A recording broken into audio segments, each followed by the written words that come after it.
Um, so my channel is about to change a little bit. Been doing a bunch, excuse me. I'm doing a bunch of little how-to guides for the Pontiac Solstice GXP. And unfortunately, some jerk in an Ford 150 decided to try and turn me into a pancake. So the Solstice is gone.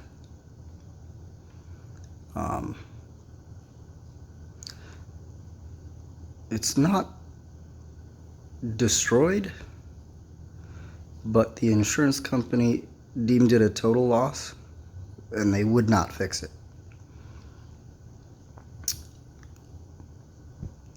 which I'm very heartbroken about. And I'm still trying to get over, because as quirky as it was, there were a lot of those quirks that I actually loved, and it made me buy the car. I was really in love with the styling too. And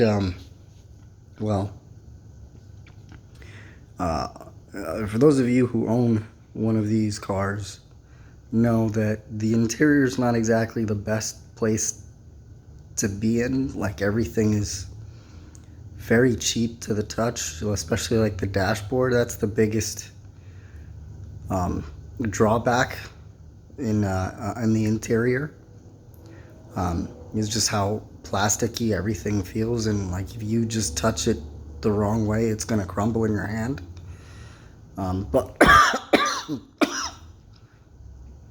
for the year that it was, mine was a 2008. The styling and the handling and everything, it still holds up. You know, I had mine interior wise pretty stock. I still had the stock radio. All I had was this little aftermarket Bluetooth thing that I plugged into the aux port, and it allowed my phone to connect to the radio. But, you know, interior, the gauge clusters were really lovely. I liked them. I especially loved the fake chrome accent around the clusters. Everything was the infotainment part, as far as cycling through your oil, your boost, all that type of stuff was digital. And it wasn't too overpowering in there as far as lighting was concerned. Sorry, I'm getting over a cold, but those of you who own one of these or have been in one of these know that there's very little light, if any, in the interior of these things. But as far as the lights from the dash console, the clusters, the buttons on the radio,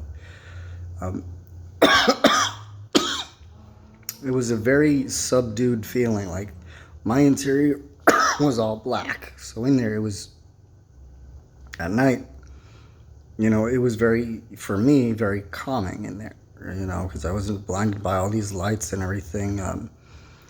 I had thought about maybe upgrading and changing the lights to different colors to sort of customize it, but I never got around to it, and I was, you know, mostly because I was okay with the way it was. The radio didn't have a very harsh backlight coming at you. I've been inside other vehicles lately looking for a replacement. Definitely going to stick in the Roadster family, but I'm a little afraid to go back to a Solstice, because if anything happens to it again, I'm going to be in the same spot where I'm at right now, and that's not something that I want to go through again. So I'm looking at Z3s and Miatas and all this other stuff, but I'm still a little bit undecided because there's always there's like an X factor. There was like the Solstice has a little je ne sais quoi to it, if you will. Like you either love it or hate it. There's no in between. And they were. I mean, I recently sat in a 2013 Miata, and it, as far as the interior is concerned, everything feels a little bit better to the touch, but not by much. It still feels kind of plasticky, and they did that on purpose because the whole point of a Miata is to keep it as light as possible, and the only way you could do that is with those plastics. But they didn't go as cheap as with the Solstice. I don't know what it was, but sitting inside of the Miata, it hit different, and it didn't feel the same. Like it felt, for a 2013, keep in mind, it felt very dated compared to being in the Solstice. It didn't feel, the Solstice to this day, even if you have it stock, doesn't feel as dated as being inside of a 2013 Miata. The Miata, if you look at the infotainment system, the radio, it feels very dated for its time. I don't know if maybe the person that owned the Miata that I sat in had done some mods to it, but the light, and it was a Miata Sport, the lights in the cabin were all like an orangish, reddish hue. So all I had were all these red lights sort of blaring back at me while I'm sitting in the car. And it just, I don't know. It didn't really feel right.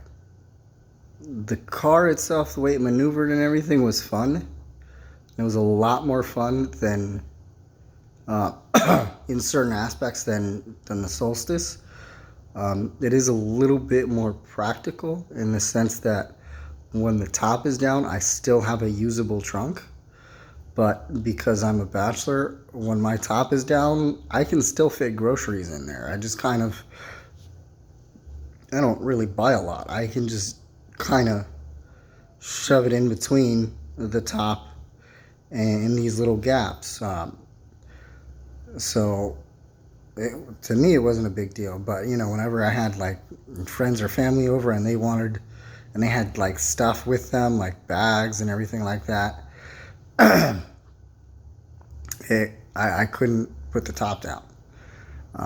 Which to me wasn't a big deal. It's fine. I'll just put the top up. You put your bags in the back, and we're good to go. Also, one of the things that I think is kind of cool about the Miata is that when the top is up, that little portion where the top is stored, it's almost like a little extra shelf where you can put stuff in, which is kind of nice. So it feels like I've got a little bit more storage if I were to get that. But I'm still kind of, it just doesn't feel right. Like and the styling of the NCs are super controversial, and I'm one of the people that doesn't really like it. I think the NBs, the style of the NB was really great. I mean, there was, don't mess with the recipe once you've hit perfection. And yeah, the NB wasn't perfect, but I mean, they didn't have to make that much of a drastic change from the NB to the NC. I think, maybe making the front end look a little more aggressive would have been great. But, other than that, the subtle like swoops and lines of the NB, I think were perfect. It was quintessential roadster, You really felt that callback to the old school roadsters of like the 50s and the 60s. You could really feel its heritage, and the inspiration behind it, even though it isn't this classy, beautiful thing that we know from back in those days. But it has these subtle sort of Easter eggs to those other roadsters that came before it. And I am struggling because I can't find something that when I sit in it, it feels like home. But just want to let you guys know there's going to be some changes. So I may lose some subscribers, which I don't have very many. Those that do subscribe, I think subscribe to my channel specifically for the solstice vids, because they're scarce and hard to find. So I apologize. But that's kind of why you guys haven't really been seeing me or post much. But I will be posting some videos here and there of whatever future car I get. So hopefully I don't lose you, and hopefully you stay tuned for whatever comes next. Thank you.